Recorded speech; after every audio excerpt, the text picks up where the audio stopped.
Olá, senhoras e senhores, sejam bem-vindos à aula de número 10 do curso de Física Moderna 2. E hoje nós vamos fechar a discussão da semana em que nós estamos resolvendo a parte angular da equação de Schrödinger do átomo de hidrogênio. Na verdade, a gente já resolvemos essa equação nas aulas anteriores. E essa última aula da semana é apenas para fazer um fechamento, uma discussão física dessas soluções. Até então nós fizemos uma discussão um tanto quanto matemática. Hoje é que nós vamos para o entendimento físico daquelas constantes M e L, tá certo? Então me acompanhem porque vocês vão ver que dessas soluções nós encontramos o chamada quantização do momento angular, que é o tema da aula de hoje. Muito bem, vamos lá. Bom, se vocês notarem, o operador momento angular ao quadrado, eu já fiz aqui uma aula explicando o que são os operadores da mecânica quântica. Então, o operador de momento angular ao quadrado em coordenadas esféricas é dado por essa expressão, lembrando que um operador ele atua em uma função de onda, por isso que as derivadas aqui não tem a função que está sendo derivada, porque isso é um operador, então isso tem que atuar em uma função de onda, e esse é o operador momento angular ao quadrado.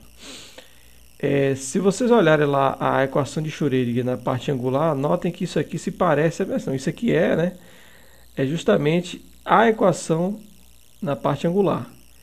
De forma que eu posso reescrever a equação, a parte angular da equação diferencial, dessa forma aqui, ó, olha só. Ou seja, o operador momento angular ao quadrado operado nos harmônicos esféricos, é como se eu substituísse onde estão essas derivadas, eu botasse o harmônico esférico, é igual a L que multiplica L mais 1 H cortado ao quadrado vezes o harmônico esférico. Então, se vocês pegarem os harmônicos esféricos e substituir, quer dizer, se você operar esse momento angular ao quadrado, se você fizer atuar esse operador no harmônico esférico, que é simplesmente colocar os harmônicos esféricos aqui nessas duas derivadas, especificamente, e calcular essas derivadas, vocês vão ver que no final vocês vão encontrar isso aqui, ó. L que multiplica L mais 1 vezes H cortado ao quadrado multiplicado pelo próprio harmônico esférico. O que isso quer dizer? Essa operação em que um operador aplicado a uma função é igual a uma constante vezes a própria função, essa é chamada de uma operação de alto valor e alto vetor. Ou seja, o harmônico esférico ele é um alto vetor do operador momento angular ao quadrado, e essa constante aqui, L, que multiplica L mais 1 vezes H cortado ao quadrado, é o chamado de alto valor do operador momento angular ao quadrado. O que quer dizer alto valor? Alto valor significa que representa o valor do operador. Quer dizer, se a gente encontrou que esses são autovalores do operador momento angular ao quadrado, significa então que o momento angular ao quadrado do átomo de hidrogênio tem esses valores aqui. Esses valores. Ou seja, o momento angular do átomo de hidrogênio, ele possui alguns valores que são determinados pela constante L. E o harmônico esférico é um alto vetor, representa um estado estacionário desse operador. O que quer dizer isso? Se eu calcular um módulo quadrático dele, eu vou encontrar a probabilidade do átomo possuir determinado momento angular.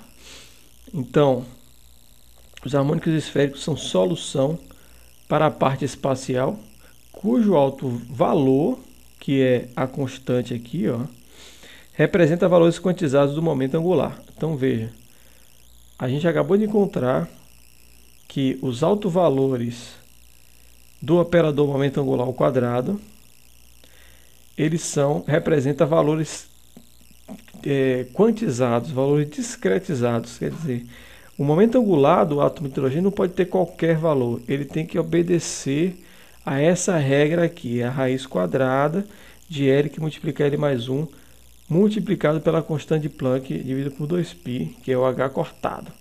E esse L, ele é o número inteiro, né, que vai 0, 1, 2 ou 3 e assim sucessivamente.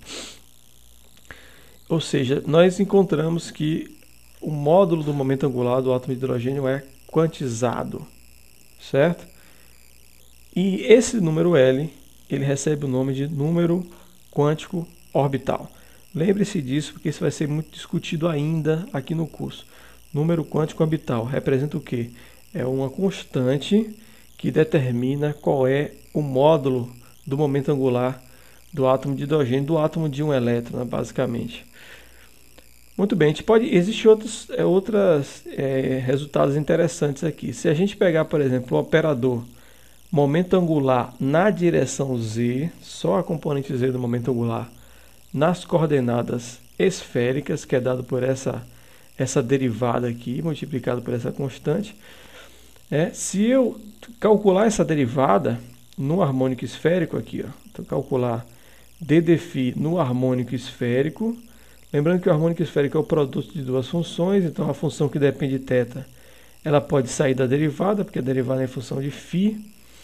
Aí a parte que depende de φ, ela é uma exponencial, e a derivada de uma exponencial, vocês sabem, basta baixar aqui a constante m e repetir a própria exponencial. E essa exponencial nada mais é do que a própria função φ maiúsculo que está aqui. Então, no fim das contas, a derivada do harmônico esférico em relação a φ, ele é I vezes m, é o número imaginário vezes a constante m, multiplicado pelo próprio harmônico esférico. E aí, se eu multiplicar por h cortado e jogar o i para o outro lado da equação, para poder ficar parecido com o operador, né? Então está aqui, ó. Multiplico os dois lados da equação por h cortado, e esse i que estava multiplicando aqui, ele vem para o outro lado dividindo. Então, consigo resgatar desse lado o operador momento angular na direção de z. Então, veja que eu novamente encontro uma equação de autovalores e autovetores, só que dessa vez eu tenho um operador momento angular na direção de z. E aí as discussões são exatamente as mesmas. Quer dizer, essa constante h cortado vezes m, né, que aqui eu tenho um operador vezes a função, é igual a constante vezes a função. Então essa constante são os meus autovalores do operador momento angular na direção de z. E como eu falei anteriormente, os autovalores representam números esperados daquele operador. Então, h cortado vezes m significa o quê? São os valores da componente z do momento angular do átomo de hidrogênio. Quer dizer, a componente z só pode assumir os valores que encaixem dentro dessa regra mh cortado, porque m é uma constante que, lembre-se que o módulo de m tem que ser menor do que o valor de L. Então não pode ser qualquer valor de m. Consequentemente, a componente z do momento angular não pode ser qualquer valor. Então isso gera uma restrição para o momento angular dos elétrons em torno do átomo do hidrogênio. Lembre-se que isso era um dos postulados de Bohr para o modelo atômico que ele colocou em cima do modelo de Rutherford. Então, o postulado de Bohr se concretiza na equação de Schrödinger, como a gente está encontrando aqui. Nós estamos vendo que a órbita dos elétrons, elas são quantizadas, porque momento angular, se vocês lembrarem da mecânica clássica, o momento angular, assim como o momento linear, né? O momento linear é massa vezes velocidade, né? P igual a m vezes v. O momento angular é momento de inércia vezes velocidade angular. Então tem uma relação com a velocidade angular, o quanto que aquilo está girando em torno do núcleo. Então, momento angular tem tudo a ver com a maneira com que o elétron está girando em torno do núcleo. E esse resultado está nos mostrando que a maneira com que esse elétron gira em torno do núcleo não é feita de qualquer jeito. tem que obedecer regras de quantização. A componente z tem valores bem determinados e o módulo desse momento angular também tem valores bem determinados, dados pelaquela regra anterior. Então, muito bem. Os valores permitidos para a componente z do momento angular são dados por m vezes h cortado, onde m recebe o nome de número quântico magnético. Então, tem um magnético e temos o número quântico orbital. Lembrando que isso ainda não é o spin, não confunda, tá? Não é o número quântico de spin ainda. A gente não falou sobre spins ainda.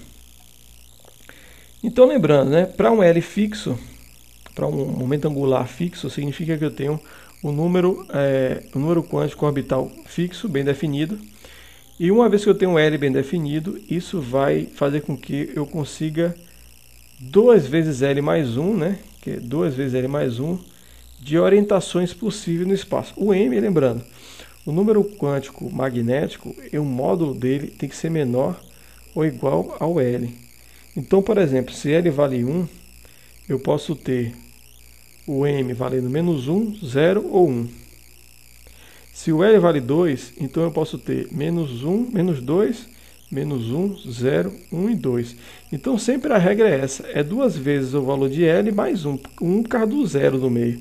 Entenderam? Então eu tenho a parte positiva, a parte negativa e sempre o 0 no meio.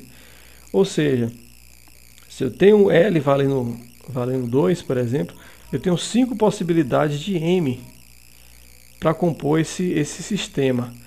E como a gente sabe que a componente z ela é um número, é o m multiplicado pelo h cortado, então eu tenho 5 componentes z possíveis para esse momento angular.